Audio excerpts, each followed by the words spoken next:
Friends, welcome to my channel education Radha with science. Friends, आज की जो वीडियो है इसमें हम क्लास 10th की केमिस्ट्री का चैप्टर फर्स्ट बिल्कुल ही शॉर्ट में लेकर के आए हैं, एकदम एक फ्लो चार्ट की फॉर्म में, जहां आप एक ही फ्लो चार्ट से कंप्लीट चैप्टर को समझ सकते हैं। तो होप फ्रेंड्स ये जो वीडियो है ये आपको बिल्कुल पसंद आएगी और आपको चैप्टर समझने में आसानी भी होगी। तो चलिए स्टार्ट करते हैं आज की ये वीडियो। देखिए, रासायनिक अभिक्रियाएं हमारा फर्स्ट चैप्टर है, ठीक है। तो इसमें हम जैसा कि जानते हैं कि जो रासायनिक अभिक्रियाएं होती हैं वो क्या है कि दो कंपाउंड, दो यौगिक जब भी मिलते हैं तो एक नया यौगिक बनाते हैं। सिंपल सी रासायनिक अभिक्रिया की ये परिभाषा हुई, ठीक है। तो अब देखते हैं कि हम यहाँ पर जो रासायनिक अभिक्रियाएं हैं उनके प्रकार, ठीक है, किस तरीके के होते हैं और कौन कौन से होते हैं, और रासायनिक अभिक्रिया के संकेत, यानी हमें कैसे पता चलेगा कि रासायनिक अभिक्रिया हुई है, और रासायनिक समीकरण क्या है, ठीक है। तीनों ही चीजें हम एक साथ इसमें देखेंगे, ठीक है। सबसे पहले हम जान लेते हैं कि रासायनिक अभिक्रिया के संकेत क्या है।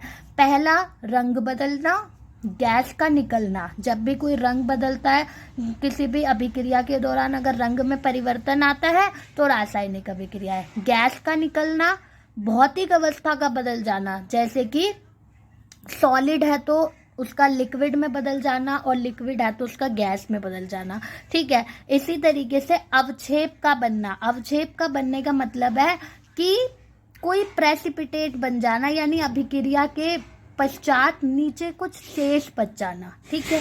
और ऊष्मा का निकलना या अवशोषित होना, मतलब अगर कोई रासायनिक अभिक्रिया हो रही है और यदि उस दौरान उसमें से कोई ऊष्मा निकलती है या अवशोषित होती है। अब अगर ऊष्मा निकलती है, ठीक है, ऊष्मा के निकलने को ऊष्माक्षेपी अभिक्रिया कहेंगे, और अगर ऊष्मा अवशोषित होती है तो उसे ऊष्माशोषी अभिक्रिया कहेंगे, ठीक है। तो ये हुए रासायनिक अभिक्रिया को पहचानने के कुछ साइंस। अब देखते हैं कि जो रासायनिक समीकरण हम लिखेंगे उनको किस तरीके से हमें ध्यान रखना है। तो देखिए, रासायनिक समीकरण होता क्या है, इसमें हम क्या करते हैं, तत्व और यौगिकों को चिन्ह के रूप में लिखते हैं, ठीक है। जो भी तत्व या यौगिक है उनको एक चिन्ह के रूप में लिखते हैं, ठीक है। और अभिकारक और उत्पाद के परमाणुओं को क्या करते हैं, संतुलित करते हैं, ठीक है। यानी दोनों तरफ, एक साइड अभिकारक होते हैं और दूसरी साइड उत्पाद होते हैं, तो उनके जो परमाणु हैं उनको हम क्या करते हैं, संतुलित करके बराबर करके ही लिखते हैं, ठीक है। रासायनिक समीकरण को चिन्ह के रूप में लिखना है। अब अगर वो ठोस है तो S लिखोगे, द्रव है तो L लिखोगे, गैस है तो G लिखोगे, और अगर कोई विलयन है तो AQ लिखोगे। अब देख लेते हैं रासायनिक अभिक्रिया के प्रकार, जैसे कि संयोजन अभिक्रिया। तो देखिए, यहाँ पर हमने आपको बताया है संयोजन अभिक्रिया में क्या होगा, ये एक अलग परमाणु है और ये एक अलग परमाणु है, दोनों मिक्स हुए तो एक नया परमाणु बन गया, इसी को कहते हैं संयोजन अभिक्रिया, जुड़ जाना, ठीक है। वियोजन अभिक्रिया में क्या होता है, ये एक परमाणु है और जब ये टूटा, ठीक है, किसी भी कारण से, चाहे हीट देने से या फिर किसी अन्य वजह से, तो जब ये टूटा, स्प्लिट हुआ, तो दो अलग परमाणु इसने बना दिए। इसके बाद है विस्थापन अभिक्रिया, जो कि क्या कहती है, ये दो परमाणु से यौगिक बना हुआ है एक, और यहाँ पे एक तीसरा परमाणु है।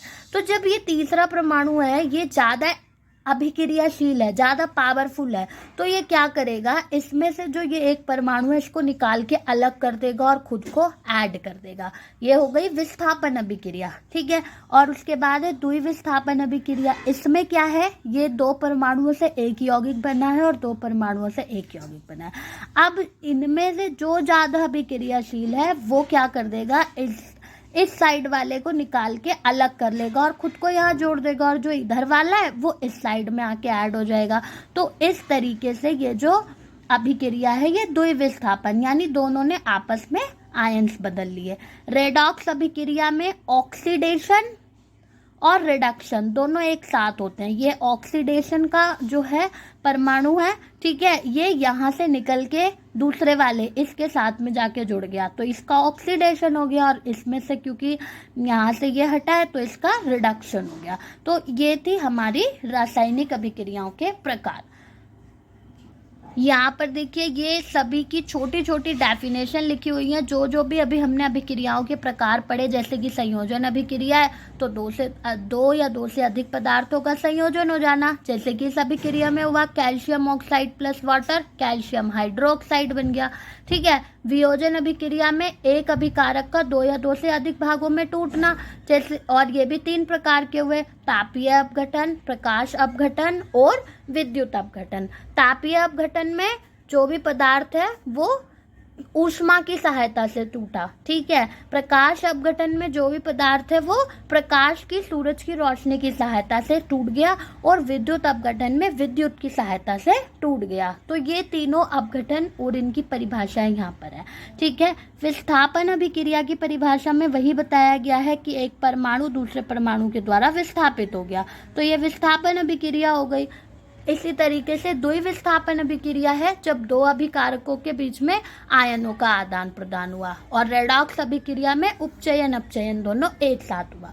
लास्ट में विकृत गंधिता क्या है? जब भोजन में वसा और तेल ऑक्सीकृत हो जाते हैं तो भोजन का स्वाद और गंध बदल जाती है। ठीक है। कारण क्या है? वसायुक्त भोजन का ऑक्सीकृत हो जाना। जो वसायुक्त भोजन है उसमें वो ऑक्सीजन से अभिक्रिया करके ऑक्सीकृत हो जाता है, और इसको हम कैसे रोक सकते हैं? भोजन को वायुरोधी बर्तन में रखना चाहिए। ठीक है।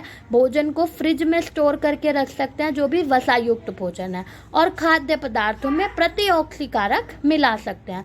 तो फ्रेंड्स, आज की वीडियो में बस इतना ही। मिलेंगे नेक्स्ट वीडियो में। Thank you.